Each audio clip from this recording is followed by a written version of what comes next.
ভাই এবং বন্ধুরা, যারা যারা বায়োফ্লক ফিশ ফার্মিং করতে চাইছো, তোমাদের জন্য একটাই কথা আমি বলবো সবসময়, যে করো না ভাই, একদম শেষ হয়ে যাবে। টাকা পয়সা, দেন স্বপ্ন, সব কিছু ভেঙে যাবে, ভেঙে চুরমার হয়ে যাবে। তোমাদের কাছে যদি পুকুর না থাকে, বায়োফ্লক ট্যাঙ্ক চাষ করে যদি তোমরা ভাবো যে আমি এই জিনিসটা করতে পারবো, এত টাকা ইনকাম করতে পারবো এত পিস মাসে, হবে না ভাই, সত্যি বলছি হবে না। এগুলো হচ্ছে সম্পূর্ণ একটা কমিউনিটির খেল, একটা কমিউনিটির তোমার থাকে, দামি মাছ চাষ করো বা কমনি মাছ চাষ করো, ওরাই বলে দেবে, কিন্তু তুমি সেরকম লাভ করতে পারবে না, কিচ্ছু কোনো কিছুই হবে না।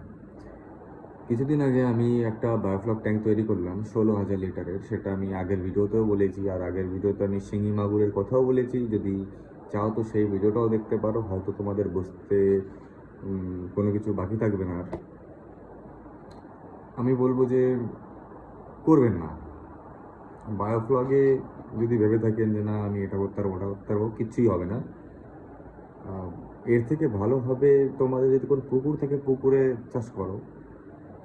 আজ পর্যন্ত তো আমি শুনিনি কেউ বিল ছাড়া, মানে বড় বড় যে বিল থাকে, বুঝতেই পারছো, বড় বড় যে বিল, মানে পুকুরের মতো কিন্তু অনেক বড় এরিয়া, মোটামুটি 16-17 বিঘা জমি, তারা ছাড়া আর কেউ লাভ করতে পারেনি এখনো পর্যন্ত। তোমরাও বুঝে দেখো যে সত্যি সত্যি কেন লাভ করতে পারেনি তাদের।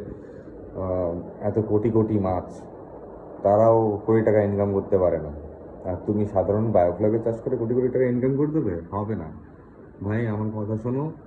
তোমাদের সবাইকে বলি, এই ভিয়েতনামি কই, ভিয়েতনামি শোল, তারপরে দেশি মাগুর, শিঙি মাছ, কিচ্ছু হবে না, সব কিছু টাকার নষ্ট, সম্পূর্ণ টাকা নষ্ট হবে। লাইন বিল, তারপরে জলের খরচ, মানে মোটর চালিয়ে যে জল তোলা হবে সেটার খরচ, দেন খাবার খরচ, এগুলো সব কিছু অ্যাফোর্ড করে যাবে, কিন্তু এরকম পরিমাণে টাকা নষ্ট হবে, মানে 3,000-4,000 মাছের উপর এত টাকা নষ্ট হবে। কোনোদিনও ওই ক্যাটাগরির সাইজ আসবে না, কোনোদিন ওই ক্যাটাগরির লাভ হবে না। কোনো সময় মাছের দাম বেশি থাকে, কোনো সময় মাছের দাম কম থাকে। সো কোনো মতেই লাভ করাটা তো সম্ভব না। এমনি যদি শখ থাকে, শখের বিষয় কেউ করতে পারে। এবার আমি তো নিজের থেকে বলছি যে প্রচণ্ড বাজে জিনিস, করো না তোমরা কেউ। সতর্ক হও, ভালো থাকো, এমনি অন্য কিছু করো, চাকরি বাকরির দিক দিয়ে ঘাটো, কিন্তু মাছ দিয়ে হবে না, বড় হবে না ভাই, বড় হবে না। অনেক চেষ্টা করেছি আমিও। আজকে আমার টোটালি তিন তিন বছর হয়ে গেল মাছ নিয়ে গবেষণা করার।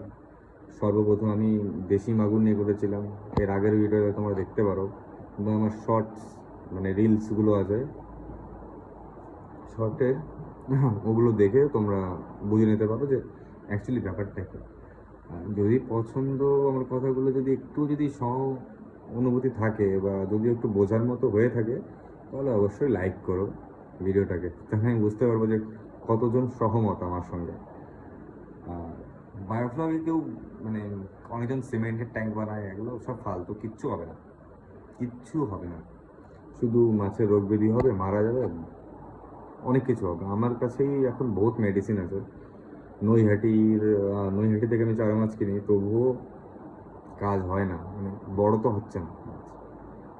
যেখানে আমি অনেক ডিপ্রেশনে আছি, যেহেতু কোনো মতে কিছু হচ্ছে না, 3 বছর ধরে যেহেতু খাটছি, কিছুই হচ্ছে না, মানে লাভ আমি দেখতেই পাচ্ছি না। আর এগুলো কেউ তোমাদের বলবে না, বুঝতে পারলা, এগুলো কেউ তোমাদের বলবে না, নিজেদের বুঝতে হবে এগুলো। অল্প পরিমাণে চাষ করে প্রথমে বুঝতে হবে, যদি বোঝো তো অনেক ভালো কথা, যদি আমার মতো ভুল করো তাহলে পরে কিন্তু পস্তানোর মতনও কিছু থাকবে না, তাই তো? তো দেখো তোমরা কি করবে না করবে, কিন্তু করো না ভাই, বায়োফ্লগে করো না। যদি পুকুর থাকে পুকুরে করো, কোনো সমস্যা নেই, পুকুরে করো, বায়োফ্লগে করো না।